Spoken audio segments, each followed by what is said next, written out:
So today I wanted to show you how to do one of my favourite and easiest recipes to make.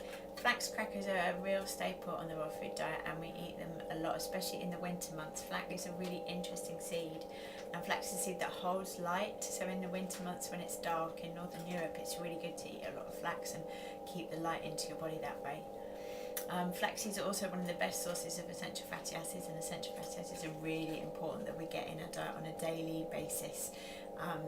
And most of us are lacking in this really essential nutrient, so flax is an excellent way to get essential fatty acids into the diet. It's also very economical.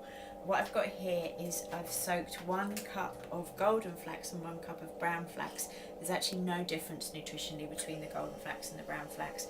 The golden flax is slightly sweeter, so the brown flax is better to use if you're working on a savoury dish and you want a kind of nuttier flavour.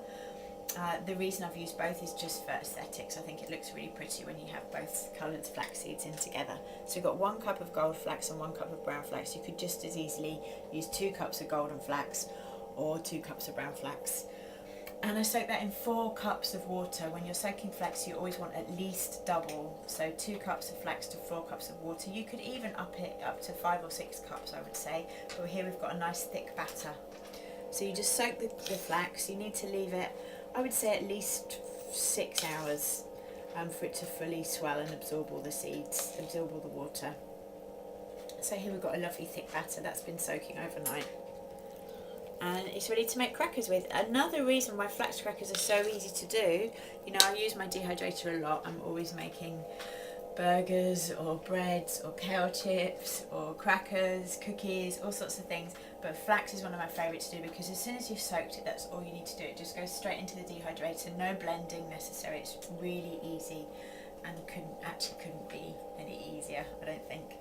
So we've soaked our flax and we're just going to add some things in for flavourings. If you want to make sweet crackers, if you want to make savoury crackers, whatever your favourite flavourings are. It's nice just with a sprinkle of crystal salt and some herbs. It's really lovely, like thyme and oregano.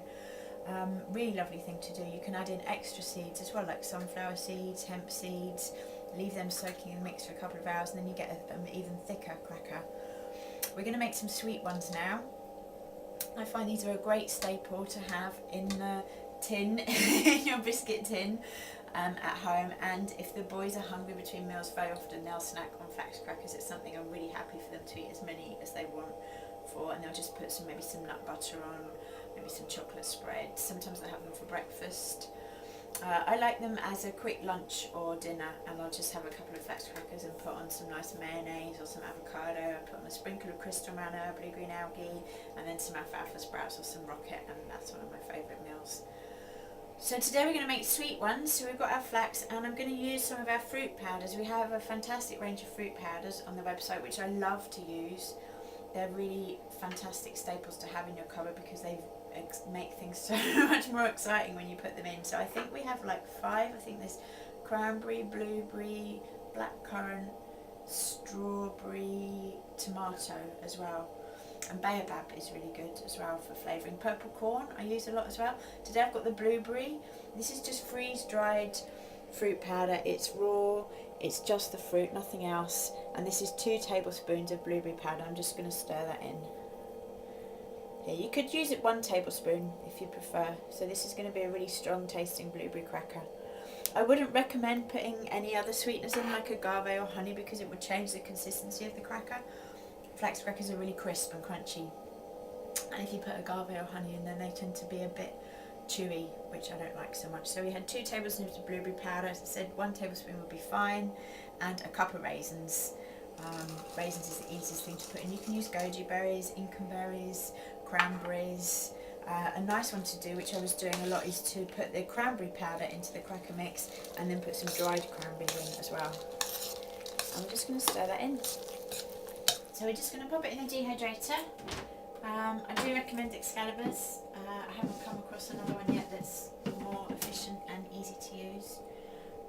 This is going to take up 2 trays of the dehydrator, so it's going to make you about 40 or 50 crackers. It sounds like quite a lot. When I write my recipes and I write this is going to make 50, it sounds like quite a lot, but even if there's just one of you, it's very easy to get through that many. If you're having, say you're having 2 a day, that's 3 weeks worth of crackers. And they do keep. They keep really well, so it's always better to make a big batch. And share them with friends and family. So you just want to spread them really as thin as they will go. Get it right to the edges of your tray. This is, as I said, it's a real sort of crispy, crunchy cracker. So you don't want it thick, you want it as thin as it'll go. So there we just slide them in. We're going to turn the dehydrator up to start with. I always put it at 9 o'clock, I call it. It's on here, it's 145 degrees. So this is, Gabriel Cousins said about doing this. He found that at the Tree of Life they were getting problems with bacteria on the food being at low temperatures for long periods of time. He found that when you turn it up high to start with, that kills the bacteria, and the actual food doesn't get that high because the temperature in the dehydrator's got to rise before the actual food starts getting heated at that temperature. So we turn it up to 145. Usually just for an hour I do that, and then I turn it back to 105, 3 o'clock. That, and these will take about 12 hours. So we're going to come back to them in a bit. We're going to cut them up, we're going to flip them over, we're going to dry them for another couple of hours, and then we're ready to eat in about 12 or 14 hours. Okay, so it's tomorrow and we dehydrate them overnight. When they're nice and crispy, we flip them over because the underneath side stays a bit soggy, so we flip them over. And now we're just going to score them. It's actually better to score them actually at the time you flip them over, but we're going to do it now just to show you. And you can see how crunchy and crispy they need to be. Wow, can you hear that crunch? So you can do it with a knife. I do love ceramic knives. We always use ceramic knives at home. Or what I also do is just snap them with my hands. If it's just for me and the boys, I just snap them into nice shapes. And they're delicious with chocolate spreads. We love them with chocolate spreads.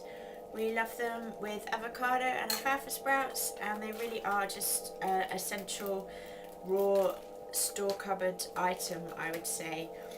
They don't go off, they keep for months, and everybody loves them. Okay, alright, thank you very much, and I'll be back soon. Bye bye.